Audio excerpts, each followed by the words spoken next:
একজন রিকশাওয়ালার ছেলে এক রাতেই কোটিপতি হয়ে গেল। একটা পর্যায়ে লেখাপড়া করার জন্য কোনো টাকা পয়সা ছিল না, যার কারণে এলাকার কিছু সংখ্যক প্রভাবশালী বা ধনী লোকেরা তাকে টাকা পয়সা দিয়ে পড়াশোনা করায়, কারণ তিনি একজন মেধাবী স্টুডেন্ট ছিলেন। তবে 5ই আগস্টের পরে রিকশাওয়ালার ছেলে হঠাৎ করে হয়ে গেল একজন সাহসী সমন্বয়ক। তার প্রতি হাজার হাজার মানুষের ভালোবাসা ছিল এবং তিনি অনেক মানুষের আস্থার একটি জায়গা ছিল। সাবেক সংসদ সদস্য স্বামীর বাসায় গিয়ে তার স্বামীকে জিম্মি করে 10 লক্ষ টাকা চাঁদা নেন। এর পরবর্তীতে গিয়ে আরো 40 লক্ষ টাকা চান, আর তখনই পুলিশ তাকে গ্রেপ্তার করে। পরবর্তীতে জানা যায় এরকম ভাবে আওয়ামী লীগের অসংখ্য নেতাকর্মীর বাসায় গিয়ে তিনি চাঁদা নিয়ে আসেন এবং সেই টাকা দিয়ে ভাঙা টিনের ঘর রেখে তিনি নতুন করে দালান কোঠা তৈরি করেন, আর এটাই এলাকাবাসীর নজরে পড়ে যায়। আর তারই মধ্যে সবাই জানতে পারে এই রিয়াদ মানুষের কাছ থেকে চাঁদা নিচ্ছিল। আওয়ামী লীগের যত সাবেক নেতাকর্মীরা রয়েছে তাদের বাসায় গিয়ে গিয়ে 5 লক্ষ 10 লক্ষ টাকা করে নাকি তারা চাঁদা নিত। এখন আপনি বিশ্বাস করবেন কাকে? আমাদের দেশের একজন রিকশাওয়ালার ছেলেও যদি ক্ষমতা পায় তাহলে সে বড় চাঁদাবাজে রূপান্তরিত হয়। নেট দুনিয়ার অসংখ্য নেটিজেনদের দাবি এই রিয়াদের পিছনে বড় কারো হাত রয়েছে, যে রিয়াদকে দিয়ে চাঁদাবাজি করাচ্ছে, যার কারণে ইতিমধ্যে রিয়াদের সাথে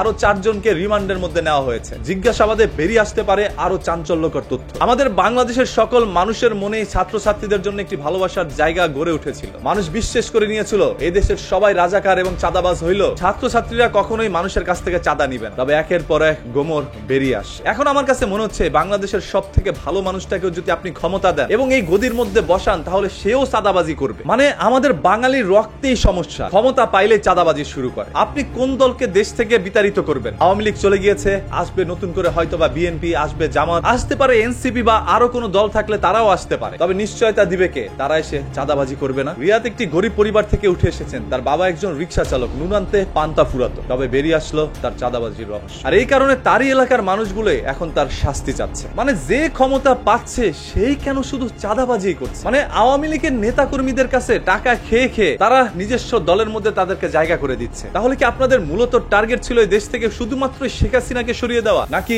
পুরো আওয়ামী লীগকে সরিয়ে দেওয়া? চাঁদাবাজ কি শুধুমাত্র রিয়াদ, নাকি তার পিছনে আরো কারো হাত রয়েছে? এদেশের সরকার, এমপি, মন্ত্রী পাল্টিয়ে কোনো লাভ নাই যতক্ষণ না পর্যন্ত এই দেশের জনগণের মন না পাল্টাচ্ছে। নিজে পরিবর্তন হন, এই দেশ অটোমেটিক্যালি পরিবর্তন হয়ে যাবে। আদারওয়াইজ ডক্টর ইউনূসের মতো একজন নোবেল প্রাপ্ত মানুষেরও বেয়াজ্জতি করা হবে এই দেশে।